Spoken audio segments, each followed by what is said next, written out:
வீடு வந்துட்டு நம்ம வீடு வந்து கட்ட போகிறோம். கட்டுறதுக்கு முன்னாடி காலம் போடுறதுக்கு அந்த பல்லெல்லாம் எடுக்கிறத பார்க்குறோம். அது பண்ணும் போகும்போதே பார்க்கும்போது அந்த வீடு வந்துட்டு அந்த காலம் எடுக்கும் போகும்போது நல்ல செம்மண்ணாக இருக்கணும். செவீர்னு இருக்கணும், செம்மண்ணா இருக்கணும். அந்த செம்மண்ணா இருக்குது அப்படின்னு பார்த்தீங்கன்னாக்கா, அந்த வீட்டில நம்ம வீடு கட்டி முடிச்சாக்கா, ஃபர்ஸ்ட் ஆஃப் ஆல் நல்ல தண்ணி வரும். கட்டியிருப்பாங்க. உள்ளே போக முடியாம போயிருக்கும். போக முடியாமல் போனதுக்கு அந்த வீட்டில் 1008 பிரச்சனை இருந்திருக்கும். பிரதர் சிஸ்டருக்குள்ளே ஒருத்தருக்கு ஒருத்தர் பேசிக்க மாட்டாங்க. ஹஸ்பண்டு ஒய்ஃபுக்குள்ளே பேசிக்க மாட்டாங்க. ஆனால் குடியிருப்பாங்க எல்லாரும். ஒரே வீட்டில் தான் இருப்பாங்க. ஆளுக்கு ஒரு 4 திசை மாதிரி 4 திசையை பார்த்து தான் பேசுவாங்க. ஏங்க இதெல்லாம் ஒரு நாட்டில் இருக்காங்க. நிறைய இருக்குது. மண்ணில் எப்படி இருக்குன்னு பார்த்தீங்கன்னா, சில மண்ணெலாம் ஒரு மண்ணோட மண்ணு ஒட்டாது. அந்த மண்ணில் வீடு கட்டியிருப்பாங்க. மண் சார்ந்து தான் மனசு, மனசு சார்ந்து தான் மனுஷ வாழ்க்கை தான் இப்படி தான் இருக்குது. அப்போ மண் உள்ளே ஒட்டாத இடத்துல போய் நீங்கள் வீடு கட்டினீங்க, நீங்கள் எப்படி ஒட்டுவீங்க? காப்பரில் நீங்கள் எது சமைச்சிருந்தாலும் அந்த காப்பர் மூலயமா அந்த பாத்திரம் இதெல்லாம் அப்போல்லாம் அதனால தான் அந்த காலத்தில் நாம் பயன்படுத்துகிற வீட்டு இந்த பொருட்கள்லாம் வந்து பார்த்திங்கன்னா, உணவு சம்மந்தப்பட்ட பொருட்கள் மற்ற எல்லா பொருளும் காப்பரில் தான் வைப்பாங்க. காப்பருக்கு சக்தி அதிகம். காப்பர் வந்து சிவனோட பொருள். அது இந்த உலோகங்களுக்கெல்லாம் வாழ்க்கையை மாற்றி அமைக்கக்கூடிய சக்தி இருக்கு அப்படின்னு சொல்றீங்களா சார்? கண்டிப்பாக இருக்கு.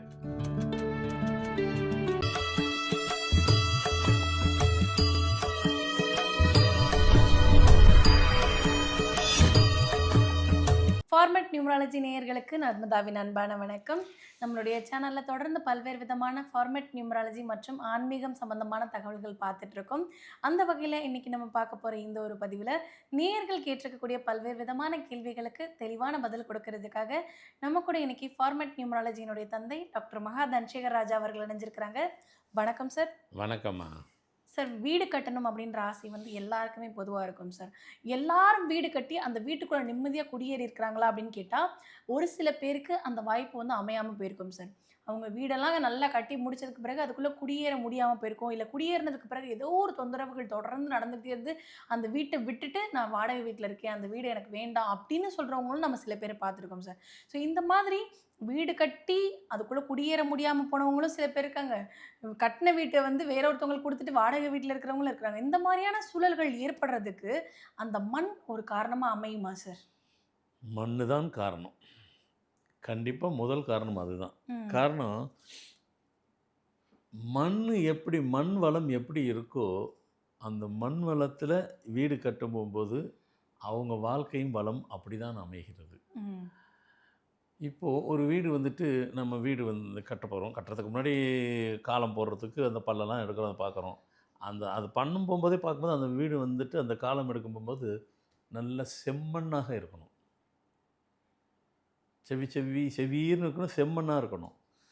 அந்த செம்மண்ணாக இருக்குது அப்படின்னு பார்த்தீங்கன்னாக்கா, அந்த வீட்டில் நம்ம வீடு கட்டி முடித்தாக்கா ஃபர்ஸ்ட் ஆஃப் ஆல் நல்ல தண்ணி வரும். தண்ணி வருமா? ஒரு வீடு கட்டுறது பெருசு இல்லைங்க. எங்களுக்கு அந்த தண்ணி வளம் இருக்கானா நல்ல தண்ணி வரும். தண்ணி ரொம்ப குறுகிய இதிலே வந்துடும். இத்தனை அடி அத்தனை அடி ரொம்ப தூரத்துக்கெல்லாம் போக வேண்டாம், பக்கத்திலே வந்துடும். அடுத்துட்டு அந்த செம்மண்ணில் இருக்கிற அடி மண்ணில் செம்மண் இருக்குது, அதுக்கு மேலே நம்ம வீடு கட்டணுனாக்கா அது எப்படி செம்மண்ணும் அந்த வீட்டில் குடியிருந்தீங்கனாலும் செம்மையாகவும் இருக்கும் வாழ்க்கை. இன்னும் சில வீடுலாம் இருக்குது, கட்டியிருப்பாங்க, உள்ளே போக முடியாமல் போயிருக்கும். போக முடியாமல் போனதுக்கு அந்த வீட்டில் 1008 பிரச்சனை இருந்திருக்கும். பிரதர் சிஸ்டருக்குள்ளே ஒருத்தருக்கு ஒருத்தர் பேசிக்க மாட்டாங்க. ஹஸ்பண்டு ஒய்ஃபுக்குள்ளே பேசிக்க மாட்டாங்க. ஆனால் குடியிருப்பாங்க எல்லாரும். ஒரே வீட்டில் தான் இருப்பாங்க. ஆளுக்கு ஒரு 4 திசை மாதிரி 4 திசையை பார்த்து தான் பேசுவாங்க. ஏங்க இதெல்லாம் ஒரு நாட்டில் இருக்காங்க. நிறைய இருக்குது. அப்படி இருக்கிறதுக்கும் அதுக்கும் மண் வளம் தான் சொல்லுவீங்களா? மண் வளம் தான். என்ன மண் வளம்? சரி, இப்போ வந்து நீங்கள் சொல்கிறதெல்லாம் பார்த்தா வீட்டுக்குள்ளே நடக்கிற சின்ன சின்ன பிரச்சனைகள் தொட்டு மிகப்பெரிய பிரச்சனைகளுக்குமே மண்ணு தான் காரணமாக இருக்குது பிரதானமானு சொல்கிறீங்களே சார்? அதுதான். அதுக்கு தான் இப்போ உள்ள அந்த சப்ஜெக்ட்டுக்கு உள்ளே தான் வரேன். இப்போ நான் இந்த மாதிரி சொன்ன பாருங்கள், அந்த வீடு அவங்க வீட்டுக்குள்ள நீங்கள் போட்டு பார்த்தீங்கன்னாக்கா உள்ள மண்ணல் வந்து எப்படி இருக்குன்னாக்கா, மண்ணில் எப்படி இருக்குன்னு பார்த்தீங்கன்னா, சில மண்ணெலாம் ஒரு மண்ணோட மண்ணு ஒட்டாது. அந்த மண்ணில் வீடு கட்டியிருப்பாங்க. மண் சார்ந்து தான் மனசு, மனசு சார்ந்து தான் மனுஷன். மனுஷ வாழ்க்கை தான் இப்படி தான் இருக்குது. அப்போ மண் உள்ள ஒட்டாத இடத்துல போய் நீங்கள் வீடு கட்டினீங்க, நீங்கள் எப்படி ஒட்டுவீங்க? ம். இப்போ சொன்ன பார்த்தீங்களா, ஒருத்தர் ஒருத்தர் பார்க்க மாட்டேன்றாங்க, ஒருத்தர் பேசிக்க மாட்டேன்றாங்க, ஆனால் ஒரே இடத்துல இருப்பாங்க. ஆனா கடற்கரை சார்ந்த பகுதிகள்ல இருக்கக்கூடியவங்க எல்லாருக்கும் வந்து வேற வழியே கிடையாது இது. அந்த மணல் எப்பவுமே ஒட்டாது. அந்த இடத்துல தான் வாழ்ந்தாகணும்ன்றப்போ, அதுக்கு ஏதாவது மாற்று வழி, இல்ல ஏதாவது பரிகாரம் மாதிரி நம்ம சொல்யூஷன் உண்டா குடுப்பேன். சார்? கண்டிப்பா சொல்யூஷன். ஏன்னா நம்ம ம். சப்ஜெக்ட்ல ஒரு விஷயத்த சொல்லிட்டு அப்படியே விட்டுட்டு நம்ம போகல. ம். அதுக்கு சொல்யூஷன் இதோ இப்போ குடுக்க போறேன். ம். நீங்க சொன்ன மாரி இப்போ பீச் ஓரமா இருக்கிற இடத்துலலாம் ம். வீடு கட்டினா அங்க அப்படி தானே இருக்கணும். அப்படி கிடையாது. ம். எல்லாமே அப்படி இருக்காது. பீச்சை ஒட்டி நீங்க பீச்னா கடல் ம். நீர் இருக்கு. கடல் நீரை ஒட்டிட்டு பக்கத்துல வீடு கட்டினாக்கா, அந்த வீடு ஒரு ஒரு ஒரு கொஞ்சம் அப்படி கொஞ்சம் தள்ளி வீடு இருக்குன்னு சொன்னோம்னாக்கா, அந்த வீட்ல நீங்க போர் போடுறீங்க, தண்ணி எடுக்கிறீங்க, இது எடுக்கிறீங்க. போட்டு பார்த்தாக்கா, கடல் நீர் மாரி உப்பு கரிக்குமான்னு பார்த்தா இருக்காது. இல்ல. ஆமா. ஸ்வீட்டாவும் இருக்கும். ஆமா. அப்போ தண்ணி ஸ்வீட்டா இருக்குன்னு சொன்னோம்னாக்கா, அங்க மணல் நல்லா தான் இருக்குன்னு ம். அர்த்தம். அதான் மொத்தத்தில மணல் எப்படி இருக்கோ, சல்லி மாரி இருந்துச்சுன்னா, அந்த வீட்ல இருக்கிறவங்களுக்கும் லைஃபும் சல்லி சல்லியா தான் இருக்கும். இப்படி மண்ண பத்தி நெறைய சொல்லிக்கிட்டே போலாம். அப்போ நம்ம வந்து ஒரு அப்ப இது இப்படியே ஒரு 2, 3 சொல்லும்போதே, ஓஹோ! அப்புறம் நீங்க அடுத்து இன்னும் நெறைய சொல்லுவீங்க. நெறைய இப்படி தான் லைஃப் சொல்ல போறீங்க. நான் சொல்றதுக்கு முன்னாடி இப்ப நீங்க புரிஞ்சிருப்பீங்க. ஓ! ஏன்னா சார், இப்ப எனக்கு என்ன கேள்வினா, ஒருத்தங்க கிட்ட வந்து 2 விதமான லேண்ட் இருக்குன்னு வச்சுக்குவோம். ஒரு பண்ணை வீடு கட்டணும், ஒரு தோட்டத்தில வீடு கட்டணும்னு நெனைக்கிறாங்க. அவங்க கிட்ட கரிசல் காட்டு தோட்டமும் இருக்கு, செம்மண் தோட்டமும் இருக்கு அப்படின்றப்போ, ஆ எந்த இடத்துல அவங்களுக்கு சிறப்பானதா இருக்கும்? ஏன்னா 2 மண்ணுமே அவங்க கிட்ட இருக்கு அப்படின்றப்போ, கட்டப்போற வீடு பொறுத்து தான் அமையுமா சார்? இல்ல கையில இருக்கிற பூமி பொறுத்து அமையுமா சார் அவங்களுடைய வாழ்க்கை? மண் வளம் தான். அதான் ம். திருப்பி அதே மண்ணு தான். நல்ல செம்மண்ணு நல்லா இருக்குன்னு சொன்னோன்னா, அங்க ம். தான் அவங்க கட்டணும். ம். கரிசல் இருக்கு. இப்ப அந்த அந்த 2 இடம் வச்சிருக்காங்கன்னா, அது தோட்டமா வச்சுக்கங்க. கார்டன் மாரி வச்சுக்கிறீங்க. ம். அதுக்கு அது ஓகே கூட அதுக்கு அது ஓகே கூட ஆவறதுக்கு வாய்ப்பு இருக்கு. அதனால, இதில வந்து நம்ம புரிஞ்சுக்கிறது, அப்போ மண்ணு சார்ந்து தான் மனிதனுடைய வாழ்க்கை அமைகிறது என்பதற்கு, இதுதான் வந்துட்டு காரணங்கிறது நமக்கு அழகா கோடிட்டு காமிக்குது. இப்ப அத நம்ம இப்ப சொல்லும்போது, ஆமால்ல, இப்படி கூட இருக்குமோ? இப்ப நம்ம ஃபேமிலி இப்படி இருக்குனாக்கா, அப்போ உள்ள இருக்குமோ? உள்ள இருக்கும். ம். சரிங்க, இருந்துருச்சுங்க, வீடு கட்டியாச்சுங்க. இப்ப நான் வந்து கட்டப்போறதுக்கு சொல்லப்போறேன். கட்டி முடிச்சதுக்கு சொல்லிக்கிறேன். 2 விதமா சொல்றேன். ஏன்னா கட்டப்போறவங்களுக்கு இப்ப சொல்றது ஈஸியா இருக்கும். ம். கண்டிப்பா இப்ப நான் இனிமே வீடு கட்டப்போ போறீங்க. என்ன பண்ணலாம்? இப்ப இப்படி தான் மண்ணுல இருக்குங்க. ஏங்க, நீங்க சொல்ற எல்லார் வீட்டுக்கும் செம்மண்ணுக்கு நாங்க எங்க போறது? நாங்க கஷ்டப்பட்டு காசு சேர்க்கறது பெரும்பாடு. அத தாண்டி வீடுக்கு இடம் வாங்கி வீடு கட்டுறது அதோட பெருசு. ம். இதுல நான் மண்ண பார்த்து எங்க வாங்குறது? அது சாத்தியப்படாதுங்க நம்ம நாட்ல. இடம் கிடைச்சா போதும், வீடு கட்டினா போதும் அப்படிங்கிற ஒரு சூழ்நிலை இருக்கும் போகும்போது, மண் எல்லாமே நல்லா வந்துருச்சு, மண் சரியில்லை. இப்ப நான் என்ன பண்றது? அடுத்த கேள்வி. இருந்துருச்சுன்னா என்ன பண்றது? அப்படின்னு என்றால், ஒண்ணும் கவலைப்படாதீங்க. உங்க இடம் இருக்கு. எவ்வளோ இடம் வாங்கிக்கிறீங்களோ அத விட்டுருங்க. வீடு கட்ட போறீங்க. வீடு கட்டுறதுக்கு எவ்வளோ இடம் வாங்க போறீங்க? 1/2 கிரவுண்டோ, 1/4 கிரவுண்டோ, 3/4 கிரவுண்டோ, 1 கிரவுண்டோ, 1 1/2 2 எவ்வளவோ அவங்க வசதிக்கு ஏத்த வீடு கட்ட போறீங்க. அந்த கட்ட போகும்பொழுது, நீங்க வீடு கட்டுறீங்க எவ்வளோ ஏரியாங்கிறது உங்களுக்கு தெரிய போகுது. சுத்தி கொஞ்சம் ஸ்பேஸ்க்கு இதா இருந்தா கூட அத விட்டுருங்க. எவ்வளோ ஏரியா கட்ட போறீங்களோ, அந்த இடத்துல நல்லா ஒரு 10 அடி தோண்டிருங்க.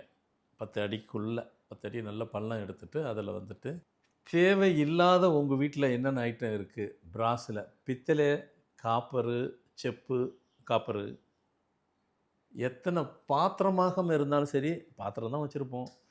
வேற ஏதாவது பொருள் அது மாரி நெறைய இருக்குனாக்கா, அத அடியில தூக்கி உள்ள போட்டுருங்க ஃபுல்லா. ம். எங்ககிட்ட ஏதுங்க அப்படின்னா, நீங்க பழசுல போய் கூட வாங்கிக்கங்க. கடையில கூட இருக்கும். அது பழைய பொருளா கூட வாங்கிக்கலாம். புதுசு வாங்க நான் ஏங்க பழசு வாங்கணும்? என்கிட்ட நல்லா காசு இருக்கு. புதுசா வாங்கி போட்டுக்கிறங்க. பித்தளை, செம்பு. நான் வெள்ளிய சொல்லுவேன். ஆனா வெள்ளி இப்ப தங்க விலைக்கு வந்துருச்சு. ஆமா. வெள்ளியும் போடலாம். ம். வெள்ளியும் போட்டாலும் தப்பு கிடையாது. அது நல்லா தான் இருக்கும் அது. அதனால வெள்ளி கொஞ்சம் அதுக்காக நமக்கு சும்மா ஒரு ஃபார்மலுக்காக சும்மா அது பழசு கூட வச்சிருப்பீங்க. யூஸ் பண்ணா வாங்கிட்டு யூஸ் பண்ண வேண்டாம். கொலுசு மாரி இருக்கலாம். இன்னும் சில பொருள்லாம் தேவை ஏதோ குடுத்துருப்பாங்க. கிஃப்ட் கூட இருக்கலாம். நெறைய வெள்ளி ஐட்டம் கூட இருக்கும். அதெல்லாம் வேற எதுக்கும் யூஸ் பண்ண முடியாது. சும்மா வச்சிருப்போம் வெள்ளி இருக்குன்ட்டு. ரொம்பவும் போட முடியாது வெள்ளி முடிஞ்ச வரைக்கும். அந்த இடத்த ஃபுல்லா நிறைவிருங்க. ம். எவ்வளோ வீடு கட்டுறீங்களோ, 1000 ஸ்கொயர் ஃபீட்டோ 800 1500 2000 ஸ்கொயர் ஃபீட்டுக்கு வீடு இப்போ ஏரியாஸ் பெருசு இருக்கும். அந்த இடத்துல கட்டுற இடத்துல வரைக்கும் இதை உள்ள பூமிக்கு அடியில் போட்டுருங்க. கையில் இல்லைன்னா கடையில் வாங்கி போட்டுருங்க. அதுக்கு என்ன பண்ணுறது, கன்ஸ்ட்ரக்ஷன் லிஸ்ட்டில் அதையும் செலவில் அதை சேர்த்துக்கிறதுங்க. கன்ஸ்ட்ரக்ஷன் பண்ணுறீங்க இல்லையா, அதோட அந்த செலவோட இந்த செலவும் சேர்த்துக்கிறதுங்க. இப்போ அது மாதிரி போட்டுட்டு இப்போ வீடு கட்டுங்க. அந்த செம்மண் இருந்தாக்கா வாழ்க்கை செம்மையாக இருக்கும்னு முதல்ல சொன்ன பாருங்கள். இதெல்லாம் போட்டதுக்கப்புறம் எந்த மண்ணுலேயும் வாழ்க்கை செம்மையாயிரும் எல்லாத்துக்கும். இந்த உலோகங்களுக்கெல்லாம் வாழ்க்கையை மாற்றி அமைக்கக்கூடிய சக்தி இருக்குது அப்படின்னு சொல்கிறீங்களா சார்? கண்டிப்பாக இருக்குது. இப்போது நீங்கள் காப்பர் இருக்கு இல்லைங்களா, காப்பர் அந்த காலத்தெல்லாம் பண்டைய காலத்துலலாம் பார்த்தீங்கன்னாக்கா எந்த பொருளும் சரி காப்பரில் இருந்துச்சுனாக்கா தண்ணி கூட நீங்கள் காப்பரில் வச்சுங்களேன், தண்ணி கெட்டு போகாது. பிடிச்சி வைப்பாங்க. ஒரு வருஷம் ஆனாலும் அந்த தண்ணி ஒன்றாவது காப்பர் பாத்திரத்தில் பிடிச்சி வச்ச. காப்பரில் நீங்கள் எது சமைச்சு இருந்தாலும் காப்பர் மூலயமா அந்த பாத்திரம் இதெல்லாம் அப்போல்லாம் அதனால தான் அந்த காலத்தில் நாம் பயன்படுத்துகிற வீட்டு இந்த பொருட்கள்லாம் வந்து பார்த்திங்கன்னா உணவு சம்மந்தப்பட்ட பொருட்கள் மற்ற எல்லா பொருளும் காப்பரில் தான் வைப்பாங்க. காப்பருக்கு சக்தி அதிகம்.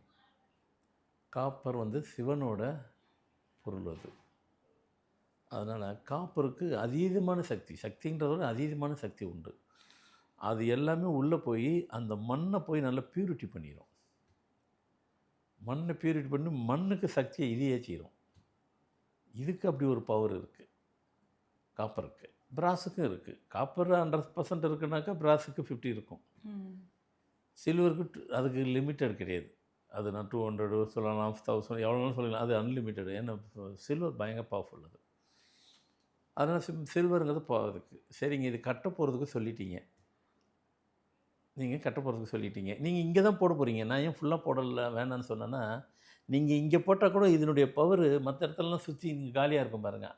மேலே பில்டிங் கூட இருக்கும், காலியாக இருக்கும். மேலே பில்டிங் இருக்கும். அதுக்கப்புறம் சுற்றி கார்டன் மாதிரி வச்சுக்கிறீங்க. இது அடியில் இருக்கு இல்லையா, இந்த பவர் ஃபுல்லாக அப்படியே அந்த வைப்பு ஃபுல்லாக பரவிடும். உங்கள் ஏரியா ஃபுல்லாக இருக்கும். அதனால் நீங்கள் அது பயப்பட தேவையில்லை. ஃபுல்லாக மொத்த ஏரியாவுக்கு இப்படி இருக்குது, அவ்வளோ போடணும், இவ்வளோ தான் வீடு கட்டுறீங்க, இங்கே போட்டால் போதும் ஃபுல்லாக வந்துடும். இது கட்டப்போகிற வீடுக்கு சொல்லிட்டீங்க. ஆல்ரெடி கட்டி இருக்கிறவங்களுக்கு என்ன சொல்ல போகிறீங்க, அப்படியே மாற்றிக்கிங்க. இப்படி வீடு இருக்குது, சுற்றி இடம் இருக்குது, இது கட்டின வீடு. முதல்ல சொன்னது கட்ட போகிற வீடு. இப்போ கட்டிட்டாச்சு வீடு. எங்கள் வீடு இங்கே கட்டிட்டீங்க, சுற்றி இடம் வச்சுருக்குறோம், கார்டன் மாதிரி வச்சுருக்குறோம், ஃப்ரீயாக கூட வச்சுருக்குறோம். இப்போ நான் சொல்கிற பொருளை எத்தனை அடி உங்களால் தோண்ட முடியுமோ, இன்னும் இப்போல்லாம் 10 அடிலாம் தோண்ட முடியாது. ஒரு எவ்வளோ முடியுதோ ஒரு 5 அடி 6 7 அடி தோண்டினா கூட எவ்வளோ 5 அடி தோண்டினா கூட போதும். ஃபுல்லாக தோண்டிட்டு மொத்தத்தையும் இதை ஃபுல்லாக சுற்றி போட்டுருங்க இந்த பொருளை வாங்கி. இப்போ மூடிடுங்க. வேலை தான் ஆகும், கொஞ்சம் செலவு தான் ஆகும். நாம் நல்லா இருக்கணும், நீங்கள் நல்லா இருக்கணும், அதெல்லாம் செஞ்சு தான் ஆகணும். சுற்றி போட்டு சிமெண்ட்டை போட்டு இப்போ மணலில் திருப்பி எடுத்த மாதிரி போட்டு மேலே போட்டு மூடிடுங்க. பாருங்கள், இதனுடைய ரியாக்ஷன் பாருங்கள். ரொம்ப ஜோராயிரும், ஃபஸ்ட் கிளாஸ் ஆயிரும். கட்ட போகிறதுக்கும் வழி சொல்லியாச்சு, சொல்யூஷன் கொடுத்தாச்சு, கட்டி முடித்ததுக்கும் சொல்லியாச்சு. அப்போது இந்த இயற்கை சம்பந்தப்பட்ட பொருளுக்கு தான் சக்தியை இயற்கையை சரியில்லை என்றால் இயற்கையான ஒரு பொருளை வச்சு தான் சரி பண்ணணும். நாம் போய் அதில் போய் மந்திரத்தில் மாதிரி மாங்காய்லாம் பறிக்கலாம் முடியாது. அதனால் இது வந்து வீடு கட்டுறதுக்கு, ஏன்னா இன்றைக்கி உள்ள சூழ்நிலைக்கு எத்தனை பேர் வீடு கட்டிட்டு கட்டின வீட்டில் எத்தனை பேர் குடியிருக்காங்க அப்படின்னு பார்த்தீங்கன்னா பர்சன்டேஜ் போட்டாக்கா கம்மியாக தான் இருக்கும். 50 இருக்குமான்னு கூட டவுட்டு தான். அதனால் வந்துட்டு அதுக்கு காரணங்கள் இந்த மண் வளம் தான். மண் வளத்துக்கு இவ்வளோ சக்தி இருக்கா? மண் வளத்துக்கு தான் சக்தியே அதிகம். அதனால தான் நான் கூட போகும்போது நீங்கள் எங்கே பிறந்தீங்க கேட்கும்போது நீங்கள் எங்கே பிறந்தீங்கன்னு கேட்குறது. ஒரு டேட் ஆஃப் பர்த்தில் ஒரு டேட்டில் இருக்கும். அந்த தேதியே அவர் ஒரு ஊரில் பிறந்தா, இங்கே தமிழ்நாட்டில் பிறந்தா ஒவ்வொரு ஊர்லேயும் ஒன்றுக்கு சில வித்தியாசங்கள் மாறுபடும். அந்த மண்ணுக்கு அவ்வளோ சக்தி இருக்குது. எந்த ஊரில் பிறந்திருக்கீங்க? மதுரை. எந்த ஊரில்? திருநெல்வேலி. எந்த ஊர்? தஞ்சாவூர். எந்த ஊர்? செங்கல்பட்டு. எந்த ஊர்? திண்டிவனம். ஏன்னா திண்டிவனத்துக்கு உண்டான குணம் மண் வளம் என்ன இருக்கோ அங்கே பிறந்தவங்களுக்கு அப்படியே இருக்கும். திருச்சியில் பிறந்தா என்ன இருக்கும்? அங்கே அந்த மண் வளத்துக்கு உண்டான பவர் என்னவோ அங்கே பிறந்தவங்களுக்கு அது இருக்கும். மதுரைக்கு என்னவோ அதான். Bengaluru, Gujarat, UP, Australia, America, இப்படி போட்டுக்கிட்டு போயிட்டே இருக்கலாம். மண் வளம் சார்ந்து தான் மனித வளத்தினுடைய வாழ்க்கையை தீர்மானிக்கப்படுகிறதான்னா கிட்டத்தட்ட ஆமான்னு தான் சொல்லணும். ஸோ கண்டிப்பாக வீடு கட்டுறதுக்கு உங்களுக்கு நல்லா சுகமாக வாழ்வது, செம்மையாக வாழ்வதுக்கு உண்டான சொல்யூஷன் கொடுக்கப்பட்டது. எல்லோரும் இதை ஃபாலோ பண்ணுங்கள், சிறப்பாக இருக்கும். கண்டிப்பா சார். ஏன்னா வந்து வீடு கட்டணும் அப்படின்றது எவ்வளோ பேருடைய கனவு அப்படின்றத தாண்டி, அந்த கட்டின வீட்டுக்குள்ள நிம்மதியா வாழ்க்கை கழிக்கணும் அப்படின்றது எல்லாருடைய கனவா இருக்கும். ஸோ அந்த கனவ பழிக்கிறதுக்கு நல்ல ஒரு வழிமுறை சொல்லியிருக்கீங்க. கண்டிப்பா பார்த்துட்டு இருக்கக்கூடிய நேயர்களுக்கு ரொம்ப பயனுள்ளதா இருக்கும் நம்புறோம். ரொம்ப நன்றி சார். வணக்கம்மா.